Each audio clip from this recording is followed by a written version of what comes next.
আমি দেখলাম শওকত শামীম ওসমানকে আপনি সময় অনেক দিয়েছেন, আশা করি আমাকেও সমানটুকু ইন্ডিপেন্ডেন্ট সময়টা টেলিভিশন দিবেন। আছে বলতে কি বোঝাতে চাচ্ছেন ফারুক ভাই?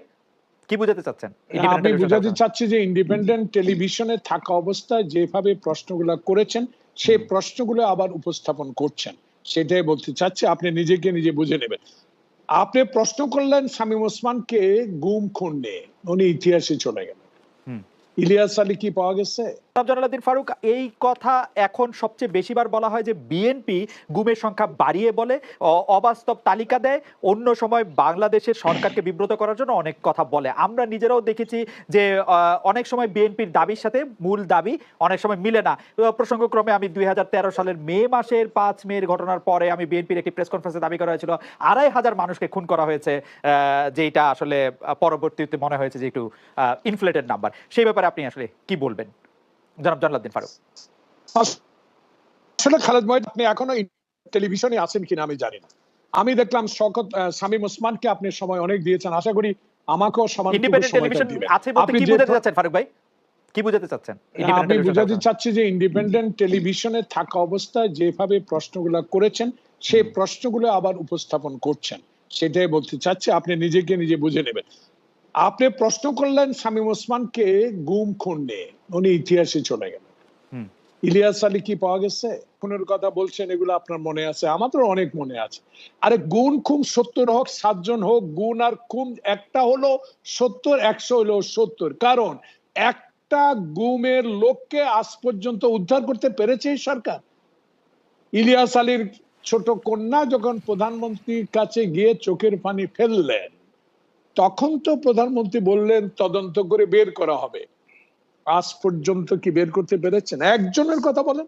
অতএব আমি বলবো বিএনপি যা বলে সঠিক বলে, যা গুম হয়েছে তাই সঠিক বলেছে। কেউ যদি এটাকে যুক্তি তর্ক দিয়ে আমার কাছে উপস্থাপন করতে চায়, আমি এটা মানতে রাজি না। কারণ ক্ষমতা আওয়ামী লীগ, ক্ষমতায় তারা, সংবিধান তাদের, সংসদ তাদের, স্বরাষ্ট্রমন্ত্রী তাদের, র্যাব তাদের, পুলিশ তাদের, সব তাদের, আইন শৃঙ্খলা বাহিনী সব তাদের হাতে। অতএব সালাউদ্দিনের কথা উপস্থাপন করেছেন শামীম ওসমান সাহেব, আমি বিনীতভাবে অনুরোধ করব ওনাকে যে সালাউদ্দিন কাদের চৌধুরী পাগলের মতো রাস্তায় ফেলে দিলেন। সালাউদ্দিন কাদের চৌধুরী না, সালাউদ্দিন আহমেদকে সালাউদ্দিন আহমেদকে কারা কি পেয়েছে? তাহলে ইন্ডিয়ান সংবাদপত্র, ইন্ডিয়ান পুলিশ বা ইন্ডিয়ান আইন ম্যাজিস্ট্রেট যে কথাগুলো বলেছে, এটা কি অস্বীকার করতে পারবেন? ওনাকে কোন সময় কিভাবে কি অবস্থায় ফেলে দিয়েছে সেটা উদাহরণ বাংলাদেশে। আমার স্পেসিফিক প্রশ্ন ছিল যে গুম একটি গুম হলো, আপনি তো আমাকে ঘুরিয়ে দিচ্ছেন। গুম একটি, আমি তো গুম খুনের কথাই বলতেছি। আমি প্রশ্নটি করি, গুম খুন একটি হলো গুম খুন, 100টি হলো গুম খুন, এতে কোনো সন্দেহ নেই। আমার কথা হচ্ছে যে বিএনপি একটা ইনফ্লেটেড নাম্বার বলে কিনা। এই প্রশ্ন যদি আমি আগেও করে থাকি, এখনো করবো, আরো ভবিষ্যতেও করবো, ইনফ্লেটেড নাম্বার বলছে কিনা সেটি হচ্ছে আমার প্রশ্ন।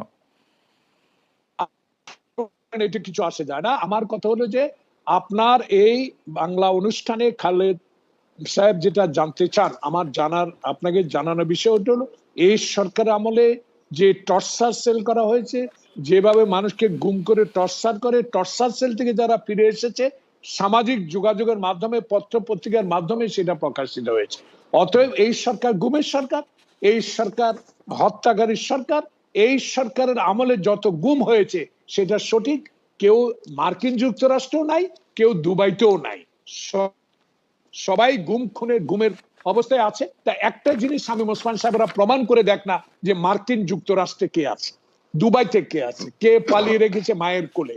একটা জিনিস উদাহরণ দেখ, তাহলে আমরা সেটা উত্তর দিতে রাজি আছি। সেখানে আমি বলি গুম খুনের বিষয় এই তারা করবেই, কারণ এখনো যে হারে তারা কথা বলছে, যদি পরবর্তীতে আসেন আমি উত্তর দেব যে এখনো যে হারে কথা বলছে মন্ত্রী মহোদয়রা,